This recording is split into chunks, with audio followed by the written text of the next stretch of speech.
Good morning to all of you, this is Sneha Kanda. Welcome back to my channel. आज जो हम करने वाले हैं that is measures of central tendency और we can called it as averages.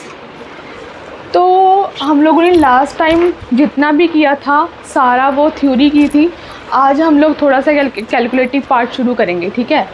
तो average basically होती क्या है, आज का जो लेक्चर है ना वो बहुत इंपॉर्टेंट है, बेसिक लेक्चर है। और ये एवरेज अगर समझ आ गया तो आधा स्टैट समझ आ जाता है बच्चों को, ठीक है। तो अगर मैं एवरेज की बात करूँ तो एवरेज ऐसी चीज़ है, अगर मेरे को कोई सीरीज़ दे रखी है उसको हम लोग नाम देते हैं स्टैटिस्टिकल सीरीज़, ठीक है। और वो सीरीज़ किस चीज़ की है, हम लोगों ने कुछ ऑब्ज़र्व किया, पॉपुलेशन हम लोगों ने पढ़ ली है, ठीक है, सैम्पल पढ़ ली है। सोच के देखो, अगर आपको कोई पॉपुलेशन देगी है, वहाँ से आपने ऑब्जर्वेशंस कलेक्ट करी हैं, फिर टेबुलेशन फॉर्म में ले आए उसको, ठीक है। तो वहाँ तक हम लोग कर चुके हैं। उसके आगे क्या करना है आपको, अब उस टेबुलेटेड फॉर्म में जब आ गई है तो ऑब्जर्वेशंस को आप एक वैल्यू दोगे और वो वैल्यू पूरे डेटा को क्या करेगी, रिप्रेजेंट करेगी, और that value is called average. मतलब अगर आपको कोई भी डेटा दे रखा है, ठीक है, सीरीज़ दे रखी है हमें XI FI, ठीक है। FI इज़ फ्रीक्वेंसी और XI क्या है हमारे पास, ऑब्जर्वेशंस हैं, ठीक है।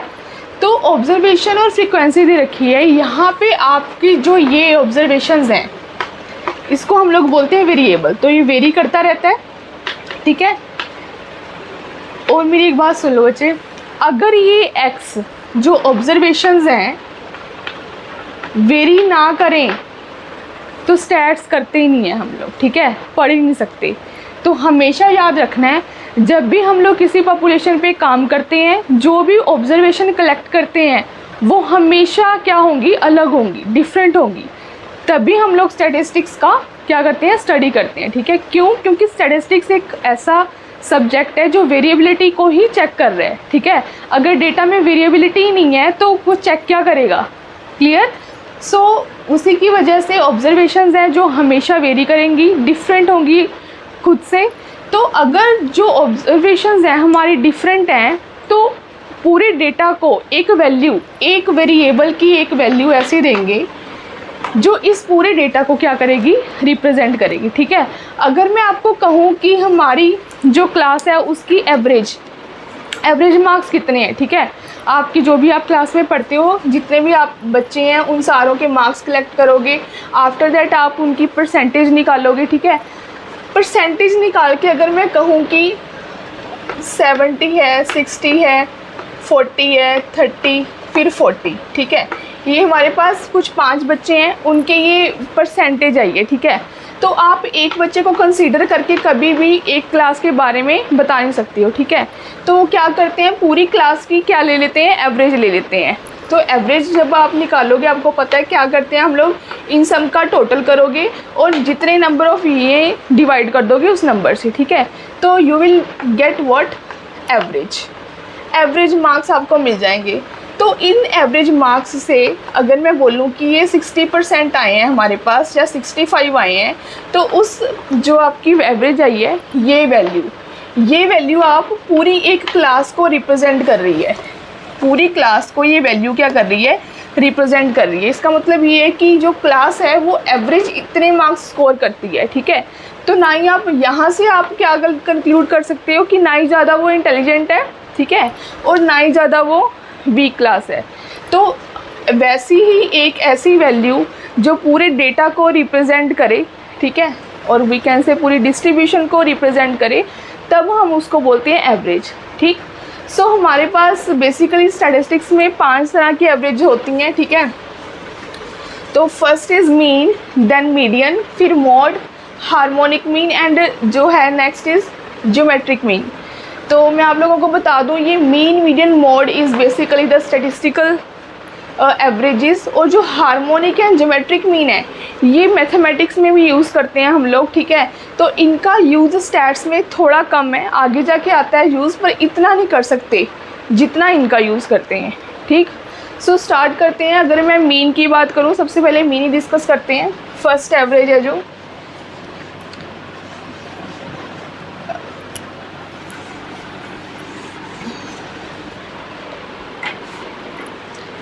फर्स्ट इज मीन, इसको आप लोग अरिथमेटिक मीन भी बोल सकते हो, अरिथमेटिक मीन, ठीक है, इसका नाम है। इसको रिप्रेजेंट कैसे करते हो आप, डिनोट कैसे करते हो, एक्स बार से। स्मॉल एक्स के ऊपर छोटा सा बार डालोगे तो वो क्या करेगा, मीन को डिनोट करेगा, ठीक है। उसके बाद अगर मैं बात करूं डेटा की, ठीक है, हर एक डेटा के लिए अलग फॉर्मूला होता है। अगर मैं मीडियन की बात करूं, मोड की बात करूं, आगे डिस्कस करेंगे, डोंट वरी। अगर हमारे पास डेटा अलग अलग है तो ऑब्वियसली हमारा फॉर्मूला भी मीन के लिए क्या होता जाएगा, चेंज होता जाएगा, ठीक है। तो हम लोगों ने डिस्कस किया था डेटा हमारे पास 4 टाइप का हो सकता है, ठीक है, जो फ्रीक्वेंसी डिस्ट्रीब्यूशन करी थी आपने, याद होगा। तो हमारे पास एक सिंपल सीरीज़ हो सकती है जिसको हम लोग अनग्रुप्ड फ्रीक्वेंसी भी बोल देते हैं, ठीक है। दूसरी हमारे पास डिस्क्रीट टाइप होती है, ठीक है ना। और तीसरी हमारे पास क्या होता है, कंटिन्यूस। बेसिकली हमारे पास 2 टाइप का डेटा होता है, फर्स्ट इज़ डिस्क्रीट और नेक्स्ट वन इज़ कंटिन्यूस। एक सिंपल जो हमारे पास ऑब्जर्वेशंस होती हैं उनको हम लोग रो डेटा भी बोल सकते हैं, क्लियर है। तो अगर मैं बात करूं फर्स्ट टाइप 1 क्या है, रो डेटा के लिए मेरे पास अगर रो डेटा दे रखा है और आपको उसका मीन फाइंड करना है तो आप कैसे करोगे, ठीक है।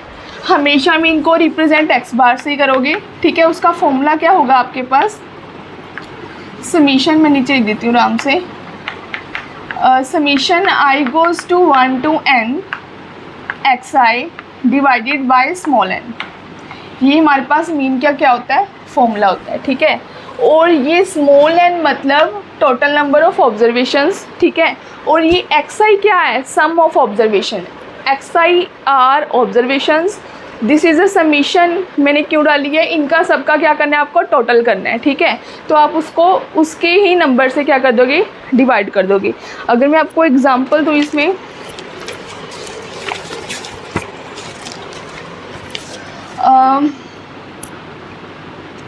मेरे पास एक्सरसाइज दे रखे हैं,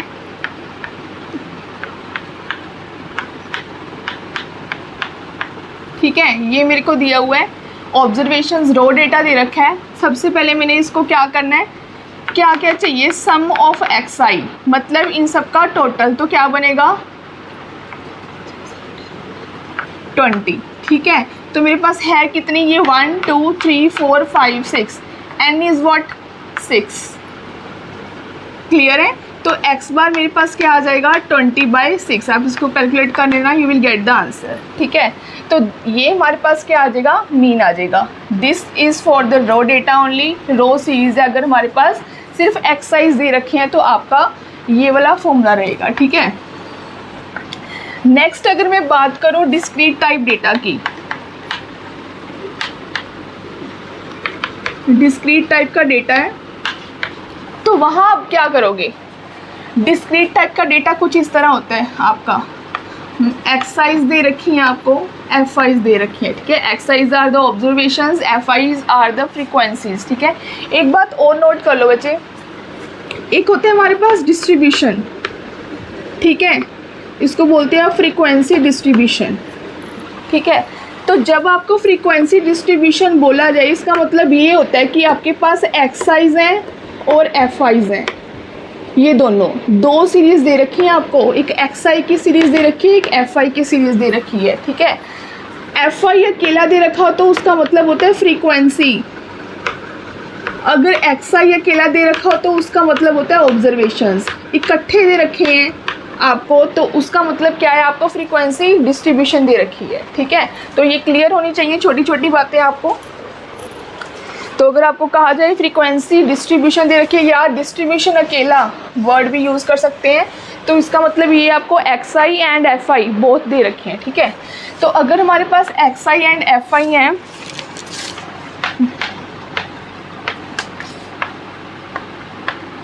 ये एक्सआई दे रखा है आपको, इसके कॉरेस्पॉन्डिंग फ्रीक्वेंसी दे रखी है 5 9 12 17 14 10 देन 6, ठीक है। अब डिस्क्रीट टाइप के लिए आपके पास जो मीन का फॉर्मूला है, यहाँ पे लिख देती हूँ मैं, यहाँ लिख रही हूँ, ठीक है।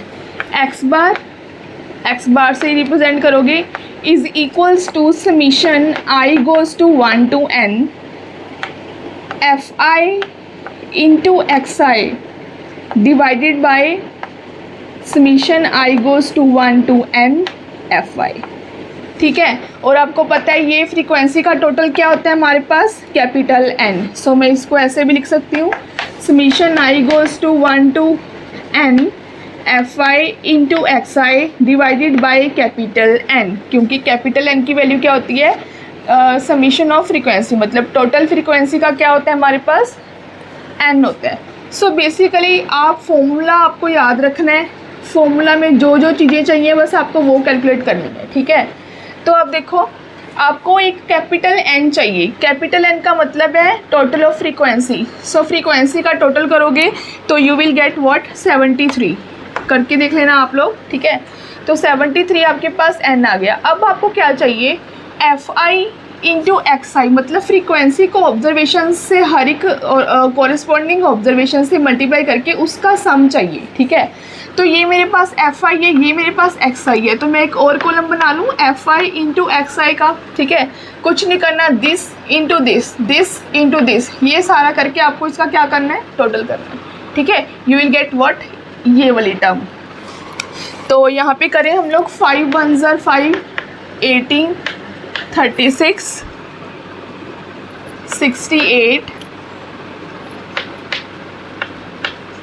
ठीक है। ये आपके पास मल्टीप्लाई करोगे तो you will get this column, और जब आप इसका टोटल करोगे तो आपके पास आएगा 299। सो ये भी आ गया आपके पास, ये वैल्यू भी आ गई। सो बस पुट करना है, 299 को डिवाइड करोगे 73 से, ठीक है। तो एक्स बार की कुछ वैल्यू आ जाएगी आपके पास 4.09। This is what your mean. तो ये दो टाइप का डाटा करा हमने अभी, first is raw data, next is discrete data, ठीक है। तो last one and also important हमारे पास क्या है, कंटिन्यूस टाइप। तो कंटिन्यूस में आपको पता है ग्रुप्स वाले होते हैं, इंटरवल में हमें डेटा दे रखा होता है, ठीक है। तो उसके लिए हमें थोड़ी स्पेस ज़्यादा चाहिए होगी, तो चलो कोई बात नहीं, देख लेते हैं, एडजस्ट हो जाएगा। मेरे पास गिवन है अगर यहाँ पर, चलो थोड़ा इरेज कर लेते हैं। आई होप ये नोट कर लिया होगा तुम लोगों ने, ठीक है। तो मैं इरेज कर देती हूँ इनका।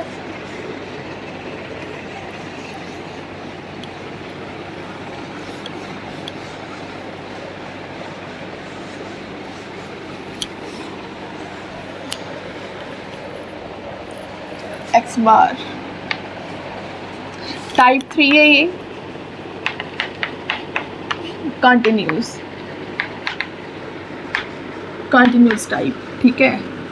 तो इसमें सबसे पहले हम लोगों को डेटा दे रखा है एक्स आइज, मतलब यहाँ पे क्लास इंटरवल दे रखा होगा हमें 0 से 10,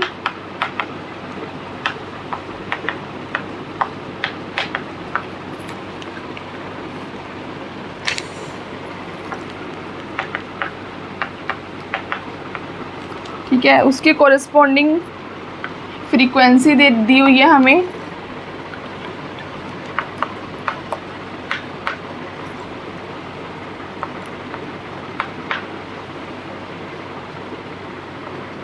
ठीक, बस ये दिया हुआ है। अब हमारे पास कंटिन्यूस टाइप फ्रीक्वेंसी के लिए फॉर्मूला क्या होता है, again x bar is equals to summation i goes to 1 to n f i x i divided by this, same as discrete type, ठीक है। तो हम इसको अगेन यही लिख सकते हैं, F i x i divided by capital N।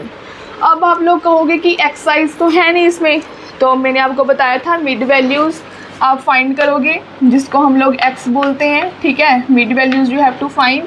दूसरा आपको क्या फाइंड करना है, f i into x i, ठीक है।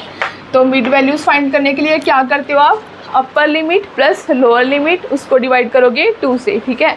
तो 10 को अगर 2 से डिवाइड करें तो it will become what 5, then 15, 25, 35, 45 and 55, ठीक है। तो ये विन वैल्यूज़ आ गई हैं। तो हमें ये वाला कॉलम चाहिए 12 इंटू 5, दिस इंटू दिस, ये टोटल करोगे इसका,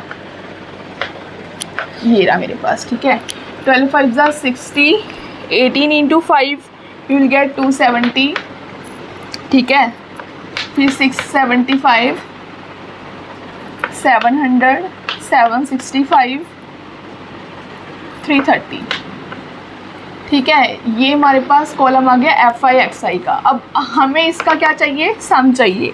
सम जब आप करोगे तो आपके पास आएगा 2800, ठीक है। दूसरा आपको क्या चाहिए, कैपिटल N। कैपिटल N क्या है, टोटल ऑफ फ्रीक्वेंसी। फ्रीक्वेंसी ये रही हमारे पास, इसका टोटल करोगे तो यू विल गेट व्हाट 100। 100 इसका टोटल है, बस कुछ नहीं करना, वैल्यू पुट करो। 2800 डिवाइड करोगे 100 से तो आपके पास क्या आ जाएगा 28। तो x बार मीन क्या आ गया हमारे पास 28। ये हमारे पास मीन है। 3 तरह से निकाल सकते हैं, मतलब जैसा डेटा होगा आपको वैसा फॉर्मूला अप्लाई करना पड़ेगा, ठीक है। तो कुछ प्रिंसिपल डिस्कस करेंगे जो एक बेस्ट एवरेज जिसको बोल सकते हैं उसके लिए फुलफिल होने चाहिए, ठीक है।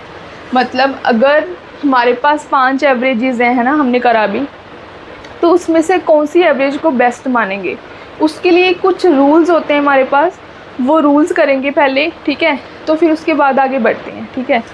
तो आई होप ये पांचों टाइप्स आपको तीनों टाइप्स आपको क्लियर होंगी, ठीक है।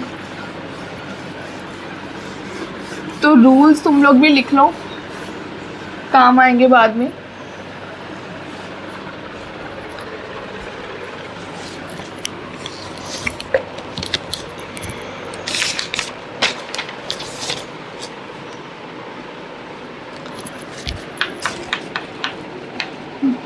When the average called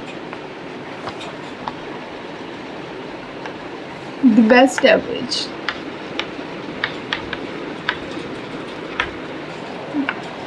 उसके लिए हमारे पास 5-6 पॉइंट्स होते हैं। फर्स्ट इज रिजिडली डिफाइंड होना चाहिए।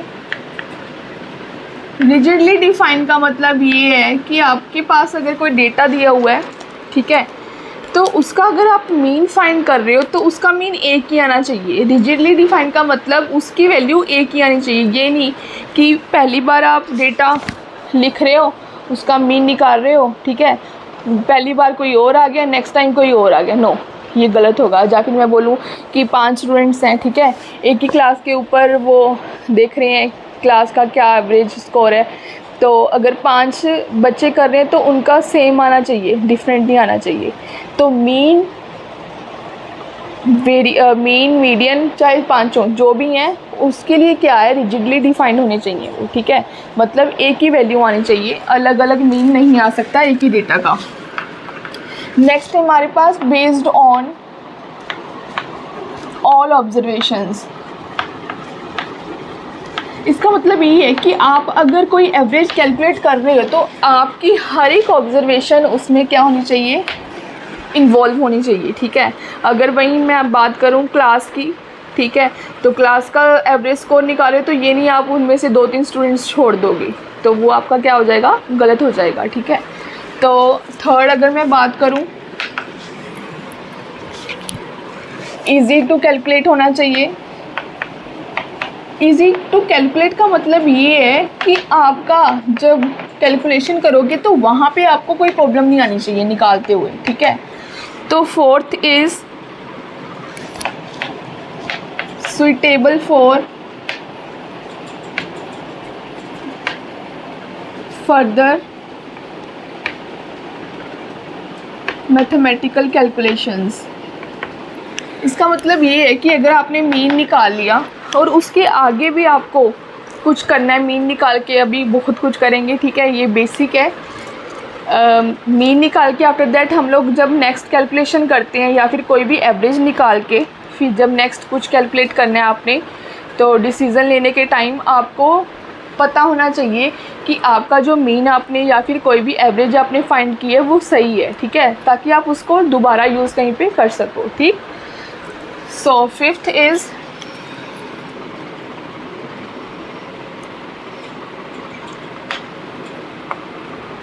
as little as possible,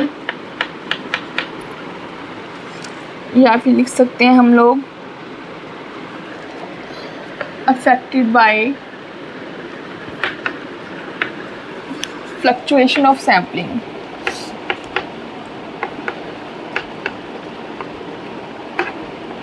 इसका मतलब ये है कि जब आपने सैम्पलिंग की है, सैम्पलिंग का मतलब ये है कि आपने किसी पॉपुलेशन में से सैंपल उठाया और उसके बारे में, पॉपुलेशन के बारे में हम लोगों ने इंफॉर्मेशन देनी है। अब तो वो सैम्पलिंग में जो फ्लक्चुएशंस आई हैं, मतलब जो ऊपर नीचे आपकी ऑब्जर्वेशंस हुई हैं, उससे एवरेज का लेना देना नहीं होना चाहिए, ठीक है। उसको कोई नुकसान ना पहुँचे एवरेजेस को, वो एवरेज अच्छी होती है, ठीक है। तो लास्ट इज़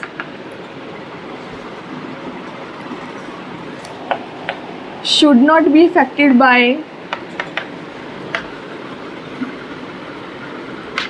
extreme values। इसका मतलब ये है कि अगर आपको जो ऑब्जर्वेशंस हैं उनकी वैल्यूज़ बहुत ज़्यादा बड़ी आई हैं तो वहाँ पे आपको प्रॉब्लम नहीं आनी चाहिए, ठीक है, कि आप निकाल रहे हो तो बहुत बड़ी वैल्यूज़ हैं, अब क्या करें। जैसे मैं बोलूँ कि अगर हमारे पास 50, 60, 70 लोगों का डेटा है, या फिर मैं बोलूँ 1 लाख लोगों का डेटा है, तो वहाँ पे आपको प्रॉब्लम नहीं आनी चाहिए निकालने के लिए, कोई भी एवरेज हो, चाहे मीन हो, मीडियन हो, ठीक है। तो अगर हम लोग ये 6 है ना, जो ये एक एवरेज को बेस्ट बनाते हैं, अगर यही 6 रूल्स एक एवरेज फॉलो कर रही है तो उसको हम बोलेंगे कि वो बेस्ट एवरेज है, ठीक है। तो अगर मैं मीन की बात करूं तो उसकी मेरिट्स और डीमेरिट्स, देखो बच्चे, हर एक जो भी हम लोग एवरेज करेंगे हर एक चीज़ की मेरिट्स भी हैं और डीमेरिट्स भी हैं, ठीक है। तो कहते हैं कि जब मीन यूज़ करते हैं उनकी मेरिट्स क्या क्या है। First is rigidly defined, exact answer देता है, एक ही वैल्यू देता है हमेशा, ठीक है, चेंज नहीं करते, एक ही डेटा का एक मीन आएगा, क्लियर। उसके बाद हर एक ऑब्जर्वेशन पे बेस्ड है, हर एक ऑब्जर्वेशन लोगे आप, ठीक है, तो तभी तो कैलकुलेट कर रहे हो, हर एक ऑब्जर्वेशन को टोटल कर रहे हो, ठीक है। उसके बाद उन्हीं के नंबर से क्या कर रहे हो, डिवाइड कर रहे हो। तो दूसरा है easy to calculate, it was easy, calculation was easy, right. तो उसके बाद suitable for further mathematical calculation. अब ये ध्यान रखना, अगर कोई एवरेज ये रिजिडली डिफाइंड वाली प्रॉपर्टी को फॉलो कर रही है तो उसका मतलब ये है कि ये फर्दर मैथमेटिकल कैलकुलेशन के लिए भी सही होगी। इसका मतलब ये अगर कि वो एक डेटा के लिए वेरी नहीं कर रही है, ठीक है, हमारा आंसर सही है, तो आगे जब उसको यूज़ करोगे आप तो आगे वाली जो हमारी प्रोसेस है उसके लिए भी हमारे यूज़फुल रहेगी, ठीक है। तो ये इनका कहने का मतलब ये है, तो ये वाला बिल्कुल सही है मीन के लिए। Next is as little as possible affected by the fluctuation of sampling. यहाँ पे क्या है, ये इसको फॉलो करती है, ठीक है। मतलब अगर सैम्पलिंग में कोई फ्लक्चुएशन आ रही है, फ्लक्चुएशन का मतलब ये है कि एक वैल्यू तो बहुत ज़्यादा बड़ी आ गई है, ठीक है, दूसरी वैल्यू बिल्कुल छोटी आ गई है। जैसे मैं कहूँ एक क्लास में एक बच्चे के मार्क्स तो 22 हैं 100 में से, और दूसरे बच्चे के मार्क्स कितने हैं, 99 है, तो दिस इज़ पॉसिबल ना, ठीक है। तो वहाँ पे हम लोग मीन निकाल सकते हैं, कोई प्रॉब्लम नहीं आएगी हम लोगों को, ठीक है। अब लास्ट बात आती है, should not be affected by extreme values. अब मैंने आपको बोला था कि अगर डेटा बहुत ज़्यादा बड़ा हो जाए तब भी हमें कोई फ़र्क नहीं पड़ना चाहिए, लेकिन मीन को फ़र्क पड़ता है, ठीक है। तो जो मीन होता है हमारे पास, वो कम ऑब्जर्वेशंस जब हमारे पास हैं तभी हम लोग यूज़ करते हैं, क्योंकि हमें मीन के लिए हर एक ऑब्जर्वेशन चाहिए, ठीक। ऑब्जर्वेशन को टोटल करोगे तो हमें मीन मिलेगा। तो वहीं बोल रहे हैं कि एक्सट्रीम वैल्यूज़, अगर हमारे पास सैंपल या ऑब्जर्वेशन बहुत ज़्यादा है तो उस केस में हम लोग मीन कम यूज़ करते हैं। बस इसका यही एक डिमेरिट है मीन की, ठीक है। इन 6 रूल्स में से सिर्फ एक ये वाली है जो मीन की डिमेरिट है, कि वो क्या करता है, अगर बहुत ज़्यादा वैल्यूज़ हैं सैंपल की या ऑब्जर्वेशन पॉपुलेशन की बहुत ज़्यादा वैल्यूज़ हैं, तो वहाँ पे क्या करेगा, वो फेल हो जाता है। क्यों? क्योंकि टाइम बहुत ज़्यादा लग जाता है हम लोगों को, और हमें डर होता है एक्यूरेसी का भी, ठीक है, कि एक्यूरेट आएगा या नहीं, ठीक है। छोटी चीज़ें होती हैं तो हम लोग एक्यूरेसी से कर सकते हैं, ठीक है। अगर वही बोलते हैं ना, अगर पूरा सिलेबस हो तो पूरा सिलेबस तो करते नहीं हैं हम लोग, ठीक है। तो जितना सिलेबस कर रहे हो उतना अच्छे से कर लो। तो वही कह रहे, मीन कहता है कि मैं कम ऑब्जर्वेशंस पे काम करके आपको अच्छा रिज़ल्ट दे सकता हूँ, लेकिन बहुत ज़्यादा ऑब्जर्वेशन के लिए मैं पॉसिबल नहीं हूँ, ठीक है। तो वहाँ पे आपकी ये आके आपकी एक ये मेरिट डीमेरिट आती है मीन की, ठीक है। तो आज के लिए इतना ही, मीन हमारा कंप्लीट हुआ। नेक्स्ट लेक्चर में हम लोग मीडियन करेंगे, ठीक है। मीडियन और मॉड इकट्ठा करेंगे, थोड़े से सिमिलरिटीज़ हैं उनमें, ठीक है। तो इसलिए मैं बोल रही हूँ मीन मीडियन इकट्ठा करेंगे। उसके बाद harmonic mean and geometric mean में भी कल ही ख़त्म कर देंगे, स्मॉल छोटी छोटी चीज़ें उनमें से, ठीक है। तो आज के लिए इतना ही। Thank you so much, have a nice day.